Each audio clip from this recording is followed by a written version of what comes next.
Welcome to my YouTube channel. आज के इस वीडियो में हम डिस्कस करेंगे technical points for civil site engineer. अगर आप एक सिविल साइट इंजीनियर हैं, साइट सुपरवाइज़र हैं या आप क्वांटिटी सर्वेयर हैं, तो जो अभी हम पॉइंट डिस्कस करने जा रहे हैं ये आपके लिए जानना बहुत ही ज़रूरी है। तो पहला पॉइंट जो हमारे पास है वो है maximum height allowed for concrete free fall is 1.5 meter और 5 mm। जो हमारे पास कंक्रीट है उसका के फ्री फॉल का जो हाइट हमें अलाउ होती है वो कितनी होती है, वो 1.5 मीटर या 5 फीट होनी चाहिए।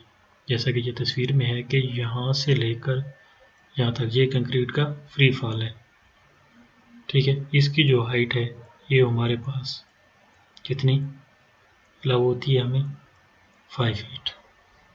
कंक्रीट का जो ये फ्री फॉल है ये हमें कितना अलाउ होता है, 5 फीट। 5 फीट अगर है तो हम उसके कंक्रीट गिरा सकते हैं, अगर 5 फीट से ज़्यादा है तो वो नहीं गिरा सकते, क्योंकि इसमें फिर सेग्रीगेशन और ब्लीडिंग वगैरह होगी तो हनीकॉम्ब वगैरह आने के चांसेस होते हैं। तो इसलिए कंक्रीट जो हमें अलाउ करते हैं कोड वगैरह वो 1.5 मीटर या 5 फीट है। दूसरा पॉइंट हमारे पास है minimum thickness for slab should be 125 mm और 5 इंचेस। अगर हम एक स्लैब कास्ट करते हैं तो उसकी कम से कम जो थिकनेस है, ये वाली कम से कम जो थिकनेस है वो हमारे पास 5 इंच होनी चाहिए। कितनी होनी चाहिए, 5 इंच।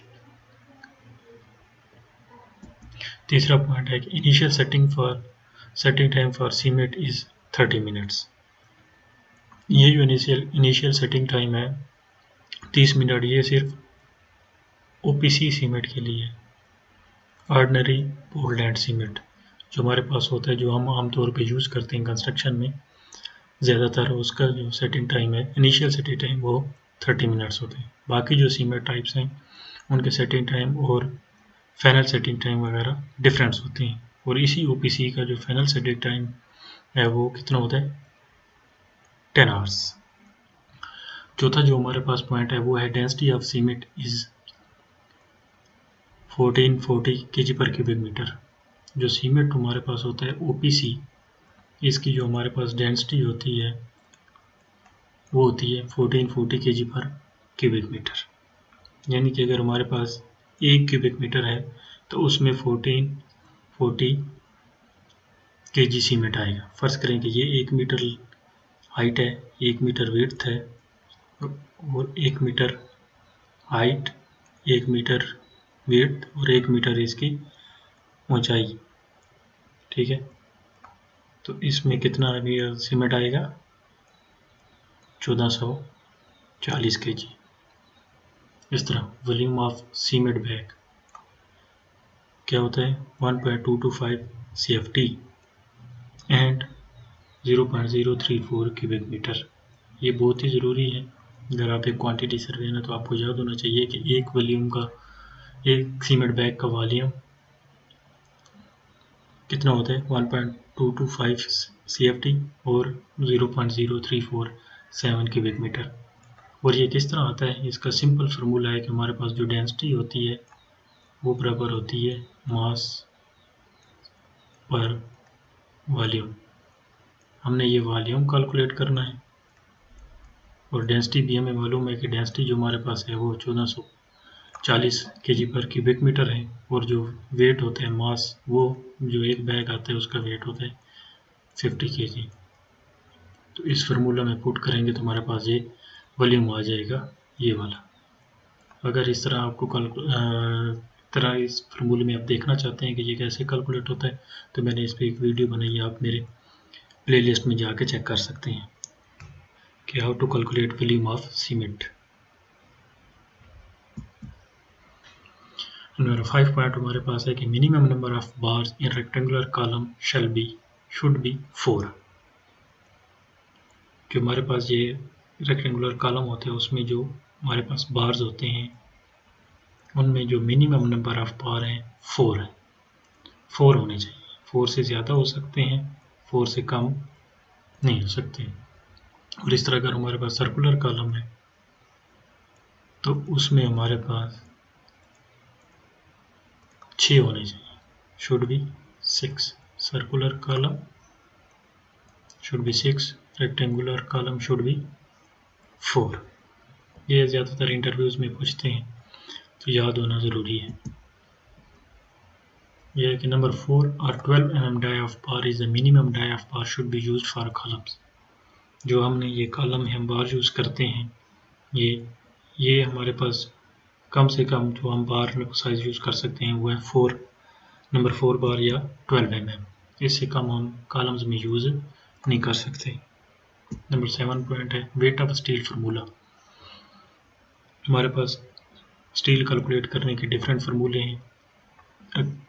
अगर हमने केजी पर मीटर कैलकुलेट करना है तो ये वाला फार्मूला यूज़ करेंगे, डी स्क्वायर बाई 162.162। इसमें हमारे पास जो डाया है वो mm में होगा,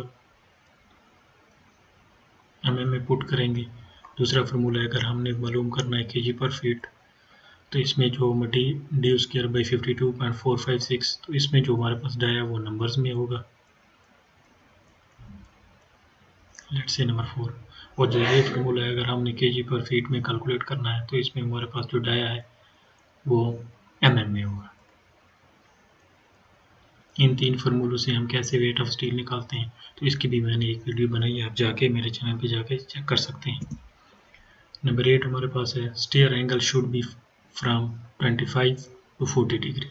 जो हमारे पास स्टेयर्स का एंगल होता है वो 25 से 40 डिग्री होना चाहिए। जैसा कि यहाँ पे दिखाई दे रहा है, ये एक सेक्शन है स्टेयर्स का, ये यहाँ ऊपर स्टेयर्स जा रही हैं, ये यहाँ से ये वाला जो हमारा एंगल है ये क्या होना चाहिए, 25 से 40 डिग्री होना चाहिए। 40 से हमें अबाव अलाउ नहीं है। Stair angle should be from 25 to 40 degree. Number 9 हमारे पास minimum thickness for DPC damp proof course is 2.5 centimetre और 1 इंच। जो ये हमारे पास डीपीसी है, इसके लिए हमारी जो थिकनेस है वो 2.5 सेंटीमीटर या 1 इंच। 1 इंच लाजमी होना ज़रूरी है, 1 इंच से कम नहीं, 1 इंच या 2.5 सेंटीमीटर होना ज़रूरी है। नंबर 10 हमारे पास है if the dia of the bar is more than 36 mm no lap is provided. Let's say हम फील्ड पे काम कर रहे हैं और हमारे पास डाया जो हम यूज़ कर रहे हैं बार, उसका डाया हमारे पास 36 से डाया उसका 36 mm से ज़्यादा है, तो उसमें हम लैब प्रोवाइड नहीं करेंगे, बल्कि उसकी जगह पे हम क्या करेंगे, वेल्डिंग करेंगे। और अगर वेल्डिंग वहाँ पे पॉसिबल नहीं है तो आप उसमें किसी भी इसका स्पाइरल दे देंगे इस तरह का। लेट्स से कि ये एक बार है, दूसरा बार ये है, तो यहाँ पे स्पाइरल दे देंगे या इसको आपस में वेल्ड कर देंगे।